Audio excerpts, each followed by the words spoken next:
অপু, তুই কি আমাকে বিয়ে করবি? এই, তুই কি পাগল হয়েছিস নাকি?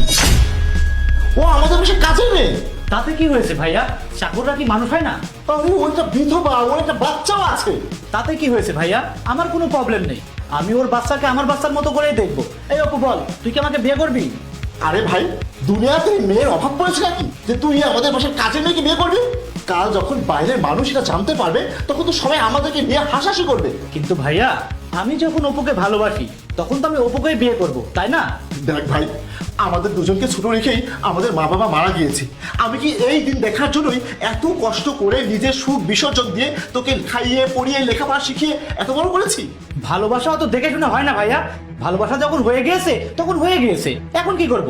এই জন্যই আমি তোমাকে বলছি তুমি আমার জন্য মেয়ে দেখা বন্ধ করে দাও। আমি এখন আর কোনো মেয়ে দেখতে চাই না। আমি ডিসাইড করে নিয়েছি, আমি বিয়ে করলে অপুকেই বিয়ে করব, কারণ আমি অপুকে অনেক পছন্দ করি। আমি শুধু ওর মুখ থেকে অ্যান্সার শুনতে চাই, ও আমাকে বিয়ে করবে কি করবে না। কি হলো অপু, তুই কি এই বাড়িতে বউ হবি? দেখ, আমি তোকে কথা দিচ্ছি, আমি তোকে আর তোর বাচ্চাকে অনেক খুশি রাখবো, কখনো কোনো কিছুর অভাব বুঝতে দেবো না। স্যার, একটা মা বেশি কিছু চায় না, শুধু এতটুকুই চায় যে তার বাচ্চার যেন ঠিক মতো লালন পালন হয়। আর যদি আপনি সবকিছু জেনে আমাকে আর আমার বাচ্চাকে আপন করে নিতে পারেন, তাহলে তো আমার এর থেকে বড় পাওয়ার কোনো কিছু হতে পারে না। তাহলে ঠিক আছে, আমি কালকেই কাজে ডেকে আমাদের বিয়েটা পড়িয়ে ফেলবো। এই, তুই কি খেপেছিস নাকি? হ্যাঁ, তুই আমার মান সম্মান নিয়ে এভাবে কেন টানাটানি করছিস? আরে ভাই, তুই স্বজনের মাঝে মুখ দেখাবো কিভাবে?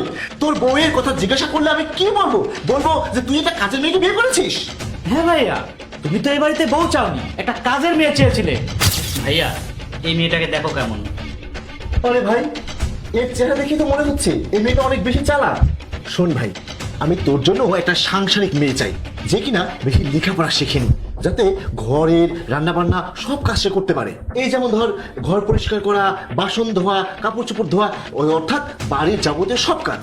শোন, এমন একটা মেয়ে খুঁজে বের করতে হবে যে মেয়ে এই বাড়িতে এসে আমাদের দুই ভাইয়ের সেবা করবে, আর বেশি কথা বলবে না, আমাদের কথাই শুধু শুনবে। কি হলো ভাইয়া, তুমি তো এমন মেয়ে চেয়েছিলে তাই না, যে আমাদের কথায় উঠবে বসবে, সব কাজ করবে, ঘর পরিষ্কার করা থেকে শুরু করে রান্না বান্না সব কাজ করবে, সবসময় আমাদের সেবা করবে, পড়ালেখা জানবে না, কম শিক্ষিত হবে। হ্যাঁ ভাইয়া, অপুর মধ্যে সব গুণগুলোই আছে। তুমিই আমাকে বলো, তুমি আমার জন্য যেমন বউ আনতে চাও তার মধ্যে আর অপুর মধ্যে পার্থক্য কি? অন্য মেয়েকে বিয়ে করে আনলে এই বাড়ির বউ কম, চাকরানি তো বেশি হবে। আর কালকে যদি বেশি পড়ালেখা জানা শিক্ষিত মেয়েকে আমি বিয়ে করে আনি, তখন তুমিই বলবে এই মেয়ে ঝগড়া করছে। আর অপু শিক্ষিত না, আমাদের বাড়িতে 5 বছর ধরে কাজ করে, আর কোথায় কি আছে ও তো সব থেকে ভালো জানে। আর এই জন্যই আমার অপুকে বেস্ট মনে হয়েছে এই বাড়ির বউ বানানোর জন্য। হ্যাঁ ভাই, তুই ঠিকই বলেছিস। আসলেই আমি এই বাড়ির বউ না, চাকরি খুঁজছিলাম।